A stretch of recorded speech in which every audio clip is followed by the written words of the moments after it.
Eva Weaver is a sex and intimacy coach, a somatic sex educator, and a sexological bodyworker. She passionately believes that sexuality and creativity is our birthright. And she's been through her own journey after long periods of being disconnected from her body, pleasure, and sexuality, and therefore brings her own personal experience into her work. She believes in working towards a fulfilled sexuality beyond shame and guilt. Tonight, the title of her talk is Back to Sex, Reclaim the Joy of Your Sexuality and How Creativity Can Help Along the Way. Please welcome Eva Weaver. Big clap.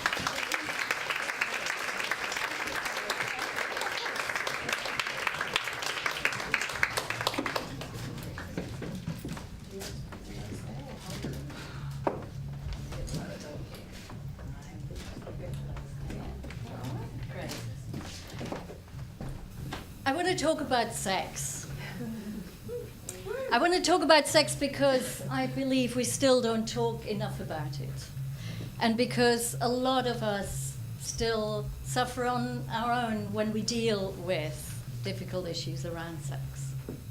Let's bring sexuality out of the shadow, out of taboo, guilt and fear that still often surround sex. I want to talk about sex because a lot of us still find ourselves in isolation when we deal with sex, like I did.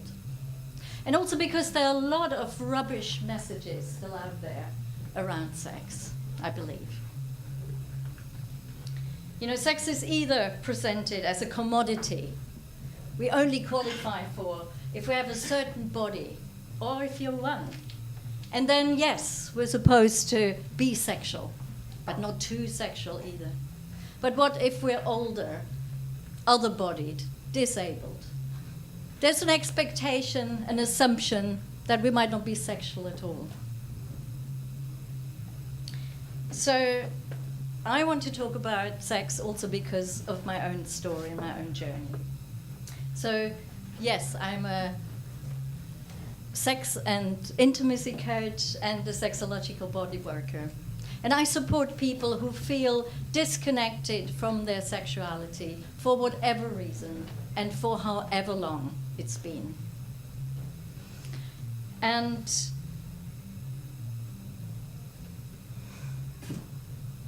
find ways to reconnect with the joy of their sexuality, finding ways back to sex, back to our unique connection with our bodies and our eroticism. I'm also a writer and an artist, and I believe creativity can be a really powerful and important tool in this journey, like it has been for me. There are many reasons why people might feel disconnected from their sexuality or indeed have stopped having sex with another or even with themselves. It can be sexual boundary violation. A lot of people have experienced sexual trauma. It can be being incompatible in some ways with a partner. It can be a loss of libido, or can be life circumstances, a bereavement, a breakup, going through menopause, having an accident or an illness such as cancer, which can have a huge impact on sexuality, and again is still not talked a lot about. Or it can be a loss of confidence around an aspect of sexuality, or shame around things like erectile dysfunction or pain during sex, hypersensitivity or numbness. There's so many reasons. And sometimes feeling disconnected might be really temporary, might be part of life. But what if it's not been weeks or months, but what if it's been years or maybe decades? Or what if you've really given up on sex altogether? I believe sex is our absolute birthright, and also probably the most powerful life force that there is. In fact, I think it is the most powerful life force because, I mean, most of us are here because of sex, right? Most. And a lot of my life, though, I felt disconnected from my sexuality. Or I lived in situations where I just couldn't show fully up. And the longer this lasted, the more isolated I felt, and the more ashamed I felt. And the more desperate I felt too. And now I know that I was never alone, even though I might have felt alone. And in fact, that my story isn't that unusual at all. So in my life, my disconnection from sexuality had to do with boundary violations when I was little, so unwanted touch, but also society and the messages we get, and messages I received from my parents, after which I shaped my life. Sometimes I felt really numb in my body and couldn't respond sexually to a partner, or I found myself in a string of long-term monogamous relationships where there was an incompatibility around sex. Maybe I wanted to be met sexually, but for some reason couldn't be received by my partner, or it was the other way around. But I really hungered for a fulfilled sexuality, because instinctively I knew that sexuality was really, really important in my life, for my well-being, for my health, for my happiness. Yet I felt really isolated and alone, and I felt sometimes like a freak, because somehow I couldn't change this in my life. And yes, actually I felt quite broken sometimes. And eventually, a few years ago, I embarked on a journey to reclaim my sexuality. And it was a long journey, and it included things like coaching and bodywork and exploring conscious sexuality and conscious kink and some tantra, and also diving much deeper into my creativity. And yes, over that time I reclaimed my sexuality, and I feel so incredibly grateful for it. And yes, I believe there is something about the wound turning into power and turning into dharma. And for me, it was especially body work as well, amongst all these things. So to be showing up and being held in a space where I could reconnect with my body, feel embodied, and find a voice was really, really helpful. So the psychologist Maslow, in his pyramid of needs, put sexuality actually at the bottom level, a foundational level, together with breathing and eating and drinking. And also, again, at the level of love and belonging. I believe in order to bring sexuality back into our lives, if we have felt disconnected, we really need to know why. Why bother to go on such a journey? Why expose ourselves to that? So I wanted to throw out this question to you and ask, so why do we do sex? Why is it so important? What do we get from it? Please throw some answers to me. Why do we have sex? For connection. Connection, thank you. Intimacy. Yeah. Intimacy. Pleasure. Pleasure. To relax. To relax. It's like escape. Be an escape. To feel cosmic consciousness. To feel what? Cosmic consciousness. Cosmic consciousness. Something about the ecstatic. Yes.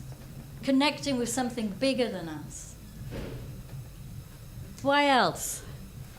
To be fulfilled. To be fulfilled.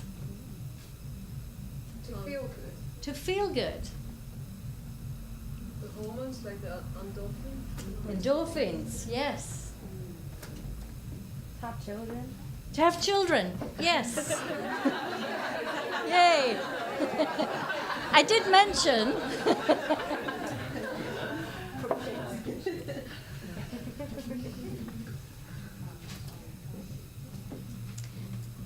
Yeah, they're really, really important reasons, right? For me, one of the first steps in my journey was to recover a sense of hope. Hope that change is possible. And that's one of the things I want to say tonight. You know, if any of this resonates with you, you know, I feel there's always hope. We can always make changes. And there's always a way back in to a connection with ourselves, with our sexuality, our eroticism.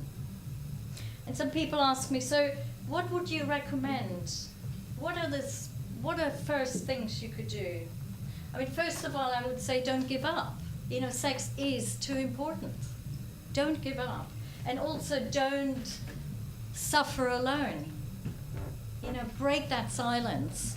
Talk with people and seek support, because there are fantastic practitioners out there, you know, for any of these areas I've mentioned that really can support. And start somewhere. But do start. You know, it can be really small. Make a first step, but make that step. And be gentle and kind with yourself. And the other big area is permission. I think on this journey it's so important to give ourselves permission. Permission to go on a journey like this in the first place, no matter what people think. Permission to do self-care, to self-love, to forgive ourselves, to invest time and energy and money for this, if it's important to us. It's all to do with permission. Also, the permission to come back to self and say, yes, I'm going to start with myself. I believe a really important and good place is to start with ourselves. That doesn't mean we can't also seek support with a partner. But start with ourselves. You know, find out about yourselves. Get educated about your body, about the anatomy, your anatomy of arousal, about how you work, what your desires are, how do you tick, so you can communicate with others as well. But also, most importantly, that you know yourself. And I also think it takes creative approaches, because we are all so different. We're also differently wired. And so now in my work, I work with coaching and bodywork, but I also use more and more creative approaches. So writing and painting, collage, courses such as writing from the body and creating from the body. Creativity is ultimately sexual, Deepak Chopra said. I also think sexuality is ultimately very creative. So there's so many combinations and connections between sex and creativity. But one of the things is when we create, we connect with our playfulness, which is something we can take into sexuality. Also, we might learn to be less precious. So if we learn it's not about the outcome so much when we create, we just get on with making stuff, with the joy of making things. Again, that we can take into sexuality. Creativity allows us to express our feelings. Sometimes it's so difficult to put things into words, but when we create, what a beautiful way that can be to express ourselves. And we can learn so much about ourselves when we create. Because creations are like mirrors. They mirror back to us aspects of our personality, aspects of our unconscious sometimes, of parts that need nourishing, that need healing, but also parts that are hugely potent. And for me, that was really important in my journey. I always loved painting, and at times when I still felt very disconnected and numb in my body, still my paintings, my drawings, there was something else present amongst darkness. Sometimes there was a deep color red, or a figure popped up that was really alive and dancing or looked sexual. And a friend said to me many years ago, said, you just have to become that creation. You have to connect with that. And I think that was for many years my journey, and a journey I share now with people.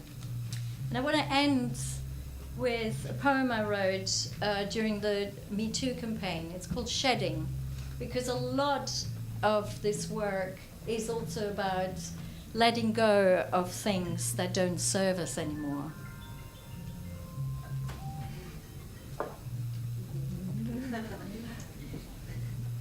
shedding. Do you hear it? This soft rustle as I slide and slither out of my old skin. Do you hear it?